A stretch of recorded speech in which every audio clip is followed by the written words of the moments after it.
हमारा शरीर कभी कभी अजीब तरीके से व्यवहार करने लगता है। ज्यादातर हमें पता नहीं होता कि हमारा शरीर ऐसा क्यों कर रहा है और इसके पीछे का कारण क्या है। तो आज हम बात करेंगे ऐसे ही 8 शरीर के अजीब व्यवहार और उनके पीछे छिपे हुए कारणों के बारे में, जो हर किसी को पता होना चाहिए।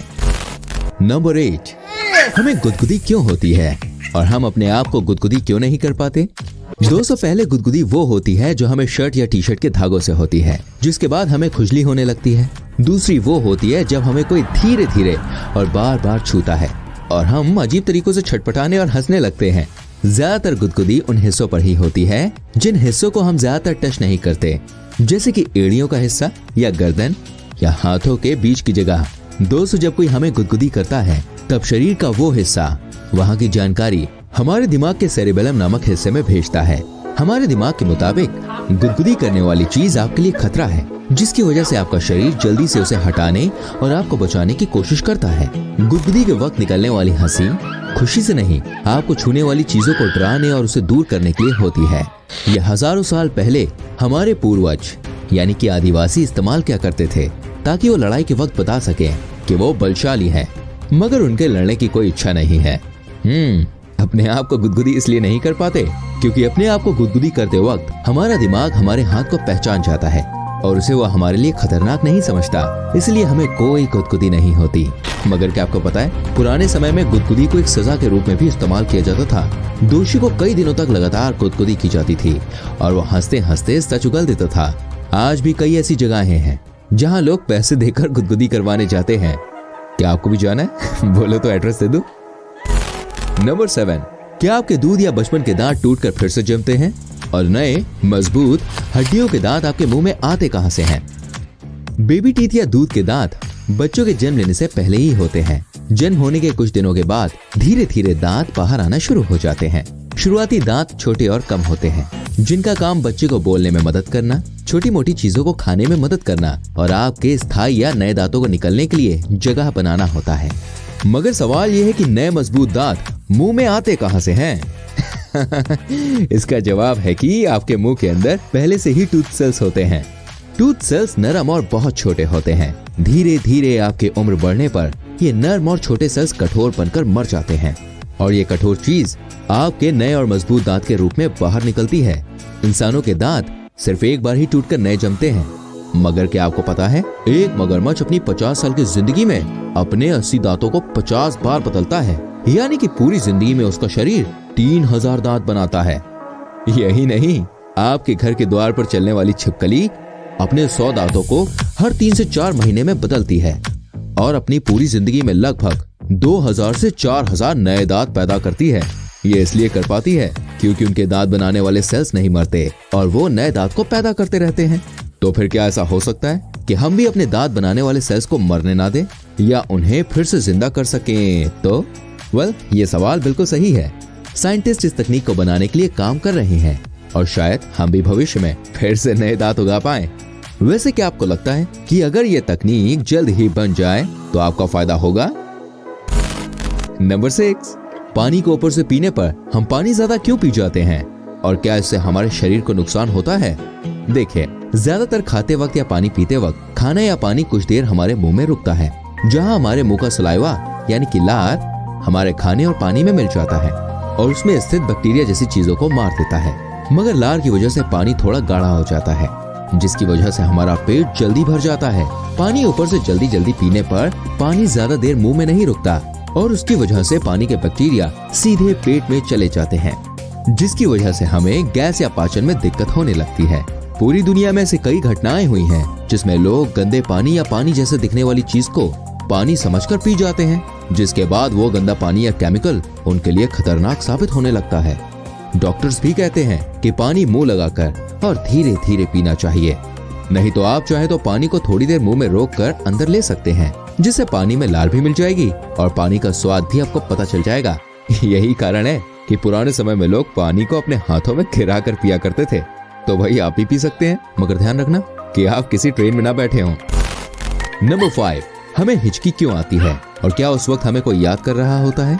देखिए, आम स्थिति में आपके सांस लेते वक्त आपके लंग्स छोटे और बड़े होते हैं, मगर इन लंग्स को छोटा और बड़ा करने में लंग्स के नीचे स्थित डायफ्राम नामक हिस्सा मदद करता है।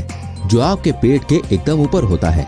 ज्यादा जल्दी खाने से या ज्यादा हंसने जैसी चीजों से आपका पेट उसको छूने लगता है, जिससे डायफ्राम में जलन पैदा होने लगती है, जिसके बाद डायफ्राम एक साथ अचानक ज्यादा सांस आपके लंग्स में भरने लगता है। ज्यादा हवा खींचने की वजह से आपकी स्वर पेटी में से आवाज आने लगती है। अगर आपने पतली पाइप से जूस पिया हो तो आपने इसे देखा होगा। ठंडा पानी पीने से, आपका ध्यान भटकने से, कुछ सेकंड सांस रोकने से या जीभ पर चीनी रखने जैसी चीजों से ज्यादातर हिचकी ठीक हो जाती है। अगर आपको हिचकी ज्यादा घंटों तक रहती है तो वही हो सकता है कि शायद आपको डॉक्टर याद कर रहा हो। हिचकी क्यों आती है और उसका किसी के याद करने से संपर्क है या नहीं, इसे आज भी साइंटिस्ट पता नहीं लगा पाए हैं। शायद भविष्य में साइंटिस्ट पता लगा ले, मगर मैं आपको इसकी जानकारी तभी बता पाऊंगा जब आप इस चैनल को सब्सक्राइब करके रखेंगे। तो अभी सब्सक्राइब कीजिए और हाँ, बेल आइकन दबा देना। नंबर 4, ठंडियों में क्यों त्वचा यानी स्किन निकलने और फटने लग जाती है और क्या इसे ठीक किया जा सकता है? लगभग साल में एक बार स्किन निकलना कोई बीमारी नहीं होती। इस प्रक्रिया में आपका शरीर पुरानी और खराब स्किन को निकाल कर नई स्किन को ऊपर लाता है। स्किन की किसी केमिकल के साथ संपर्क में आने से, ज्यादा स्किन सूखी होने से या स्किन में एलर्जी होने से ज्यादा और जल्दी स्किन निकलने लग जाती है। ठंडियों में पैर फटने के कारण आपकी सूखी स्किन होती है। पैर के सबसे नीचे की स्किन हमारे शरीर की सबसे कठोर चमड़ी होती है। ज्यादातर ठंडियों में धूल और पानी लगने और बार बार सूख जाने की वजह से कठोर चमड़ी आपके शरीर के दबाव की वजह से फटने लगती है। इस वक्त बस आपको आपके पैरों को नर्म रखना होता है।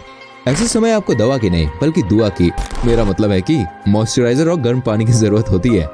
गर्म पानी से धोने से पैर नर्म होगा और मॉइस्चराइजर या तेल से पैर नर्म रहेंगे। धीरे धीरे आपकी फटी हुई चमड़ी सफेद होकर निकलने लगेगी। नंबर 3, आपके हाथ और पैरों के नाखून आपके शरीर में कहाँ बनते हैं और उंगलियों में नाखून के पास का हिस्सा काला क्यों हो जाता है? पहले आपने सुना होगा कि नाखून हमारे हड्डियों के घिसने की वजह से बनते हैं। आप जितना ज्यादा काम करेंगे उतने ज्यादा नाखून बढ़ेंगे। यह इंसान के मरने के कुछ दिनों तक नाखून और बाल पड़ते हैं, मगर ये बात सच नहीं है। नाखून बनाने के लिए हमारे शरीर में स्थित नर्म प्रोटीन सेल्स हमारे हाथ और पैरों के छोर या एंड पर जाकर कठोर होने लगते हैं और बाद में धीरे धीरे वो कठोर चीज नाखून के रूप में बाहर निकलते हैं। नाखून का काम आपकी उंगलियों को किसी भी तरीके से चोट से बचाना होता है।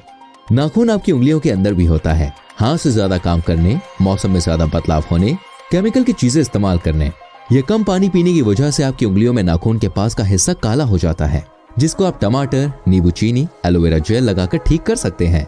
इंसानों के मरने के बाद नाखून और बाल इसलिए नहीं पड़ते क्योंकि मृत्यु के 3 से 7 मिनट के अंदर दिमाग पूरी तरह बंद हो जाता है और अगर दिल और दिमाग दोनों काम नहीं कर रहे तो शरीर में ऑक्सीजन कैसे आएगी और बिना ऑक्सीजन के नाखून और बाल नहीं बढ़ सकते हैं। तो आप कुछ लोग पूछेंगे कि मृत्यु के बाद नाखून बढ़ने क्यों लग जाते हैं? अरे भाई, इसका कारण है कि उस वक्त शरीर बिना पानी के सिकुड़ने लगता है और इसी वजह से नाखून बड़ा दिखाई देता है। तो जो लोग अभी भी इन अफवाहों को मानते हैं उन्हें ये वीडियो जरूर दिखाना। नंबर 2, उंगलियों को मोड़ने पर आवाज क्यों आती है और क्या इससे हमारी हड्डियां कमजोर होती हैं? देखिए, हमारी हड्डियों के बीच साइनोवियल फ्लूइड नामक चीज होती है जो आपकी हड्डियों को मोड़ते वक्त घिसने से बचाती है। इस चीज के अंदर कई सारी गैसेस के छोटे छोटे गुब्बारे होते हैं। जब हम हड्डियों को मोड़ते हैं तब ये गुब्बारे फूट जाते हैं और इसकी वजह से आवाज आती है।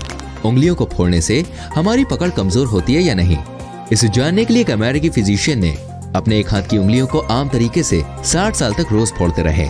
लगभग 60 साल के बाद उन्होंने अपने दोनों हाथों की एक्सरे करवाई और उनके दोनों ही हाथों में कोई फर्क नहीं था। दोनों हाथ बिल्कुल एक जैसे थे।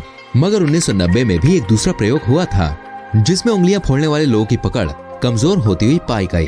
ज्यादातर जबरदस्ती और बलपूर्वक उंगलियों को फोड़ने की वजह से हाथों में पकड़ कमजोर हुई थी, मगर हड्डियों में कोई फर्क नहीं दिखता है। मगर अभी भी इसकी कोई खास रिसर्च नहीं हुई है, तो एकदम सही जवाब बताना फिलहाल मुश्किल है। मगर साइंटिस्ट्स के मुताबिक उंगलियों को आराम से फोड़ने पर कोई फर्क नहीं पड़ता। नंबर 1, बुखार के वक्त हमारे शरीर में गर्माहट कहां से आती है और ठंडियों में हमारा शरीर कांपने क्यों लगता है? अब भाई देखिए, हमें बुखार होने पर बॉडी गर्म होने के कारण आपके बॉडी में चल रही महाभारत होती है। हाँ, मतलब बॉडी के अंदर उथल पुथल, आपके आसपास का वातावरण बदलने या कहीं ठंडा होने की वजह से कई सारे वायरस और बैक्टीरिया वातावरण में मर नहीं पाते हैं, जो बाद में खाना, पानी या हवा के माध्यम से आपके शरीर में चले जाते हैं, जिनसे आपको बचाने के लिए आपके शरीर का इम्यून सिस्टम उनसे लड़ना शुरू कर देता है। इसी वजह से आपको थकान और आपका शरीर गर्म होने लगता है। शरीर की गर्माहट वायरस और बैक्टीरिया को मारने में मदद करती है। शरीर में और ज्यादा गर्माहट लाने के लिए आपका दिमाग आपके शरीर को कांपना या हिलाना शुरू कर देता है। ताकि आपकी मांसपेशियों के हिलने से और गर्माहट पैदा हो। छोटे मोटे बुखार में डॉक्टर्स के मुताबिक दवा नहीं लेनी चाहिए, क्योंकि दवाइयाँ आपके शरीर को दबाव पूर्वक ठंडा करने की कोशिश करती हैं। ऐसे वक्त में आप ज्यादा से ज्यादा जूस, अदरक या ज्यादा से ज्यादा आराम करें। यही आपके शरीर के लिए बिल्कुल सही रहेगा। उम्मीद करता हूँ ये वीडियो आपको अच्छी लगी होगी। मिलता हूँ अगली वीडियो में। अपना ख्याल रखिए। Bye bye, take care.